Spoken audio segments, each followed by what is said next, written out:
In just over a month-long time period, Dante Exum has shown that he's the Jazz's best hope to make some noise in the playoffs. It's one of those things that simultaneously says a lot and doesn't say much, but is nonetheless true. On one hand, the Western Conference is projected to be an open road for the Rockets to get to the NBA Finals, so some noise could mean as little as winning an unexpected game against a team with home court advantage. At the same time, the Jazz have been successful this season because of their defense-first, slow-paced style of play. The fact that Exum can elevate the team as much as he has is certainly noteworthy. Regardless of what it ends up meaning, there has been an impact, and the stats back it up. But before fans can marvel at Exum's numbers, it's important to take a look at the situation that played a part in his successful return. Under normal circumstances, getting a player that has missed a majority of the season acclimated to a team whose cohesion has driven it to an unexpected playoff push would be rather ill-advised. The Jazz, however, were not in normal circumstances on March the 14th, when Exum was set to return.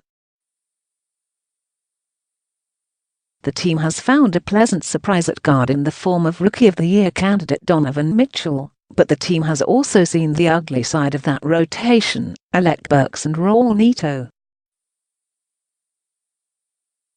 It doesn't take a deep statistical dive to see why Neto can't reach Exum's level at point guard.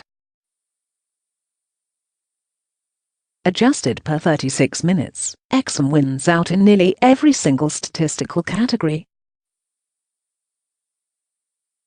It also makes sense that an athletic, 6'6" point guard would be a smarter pick on paper than a player who stands at 6'1". Burke's numbers have been quite mediocre, and, since losing his minutes, he's only gone ahead to show why cutting his playing time was a smart decision. While his numbers through March were bad enough, his post-All-Star break numbers are just plain nauseating. Being an impact substitute is impressive in and of itself. Improving an already streaking team on both ends of the floor after a shoulder injury is just extraordinary. The resulting impact on the team has been astonishing.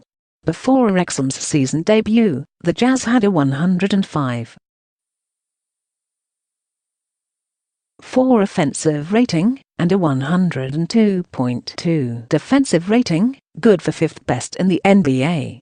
Since Exum's mid-March return, the Jazz have the second best net rating and defensive rating in the league, behind only the 76ers, who went 16-0 in that span. The shoulder injury hasn't seemed to disrupt any of his in-game motions. In fact, he's looking a bit better than he's been in past seasons. Last season in particular, Exum excelled at charging toward the rim with seemingly no plan in mind, ultimately leading to failed shot attempts or errant passes. Even those wasted opportunities were an improvement over his rookie season. His decision-making on drives was so bad, it resulted in one of the worst per seasons in NBA history.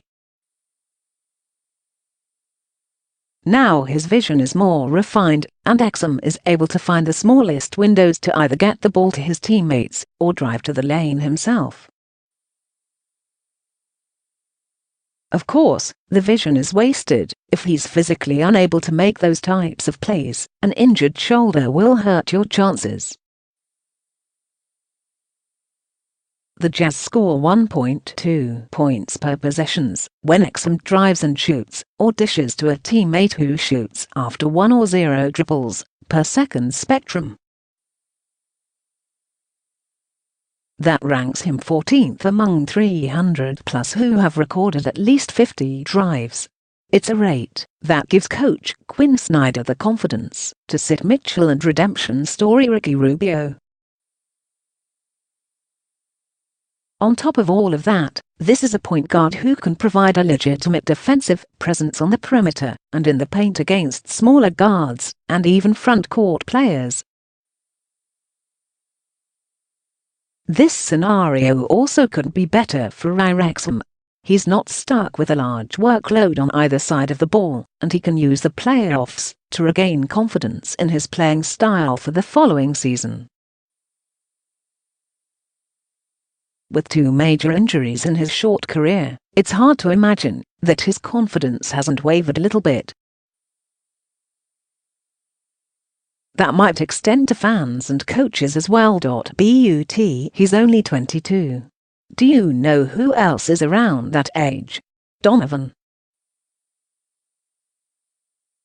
Freakin' Mitchell. Even if teams use this season's tape to stifle Mitchell's sophomore season, Exum could still be due for a breakout year at full health, creating a backcourt tandem that could rule over Utah for years. But Exum's injury history isn't the only thing that becomes more impressive when contextualized with players in his age group. Remember Exum's per 36 numbers mentioned earlier. The numbers stand out even among the next generation of young NBA talent. Per 36 minutes, he averages more points than Ben Simmons, shoots better than Joel Embiid and averages more assists than Tyus Jones. Obviously, none of this implies that Dante will become better than those players or the Dante Exum machine the Jazz are looking for to drag this defensive-minded team to an unexpected NBA Finals berth that shouldn't even be close to the expectation. It does, however, imply that Exum's addition does give the Jazz have the depth to likely to make their way past their first-round matchup against an unstable Thunder squad, and maybe even disrupt the Rockets enough to make the Western Conference Finals interesting.